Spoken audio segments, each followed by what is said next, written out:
දකුණු කොරියාවේ ගිනිකොන දිග කලාපයේ ප්‍රබල ලැව්ගිනි කිහිපයක් ව්‍යාප්ත වෙමින් පවතිනවා. එම ලැව්ගිනි පාලනයට ගිනි නිවන අංශ වඩාත් යහුසුලුව කටයුතු කරමින් සිටින අතර ලැව්ගිනි ආශ්‍රිත අනතුරු හේතුවෙන් පුද්ගලයන් දෙදෙනෙකු මියගොස් ඇති බවයි වාර්තා වන්නේ.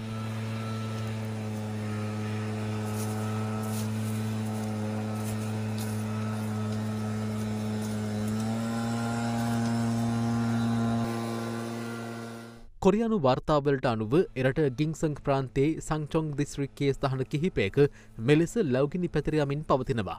ඒ අනුව ව්‍යාප්ත වෙමින් පවතින ලැව්ගිනි ගණන 20කට අධිකයි. මේ හේතුවෙන් එහි අක්කර 680ක භූමියක් වැඩසී ඇතැයිද මාධ්‍ය වාර්තා කර තිබුණා.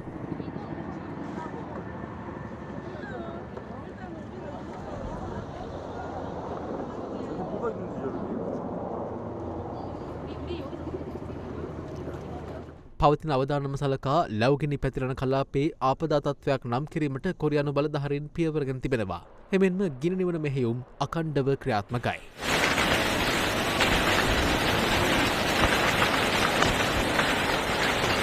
Right.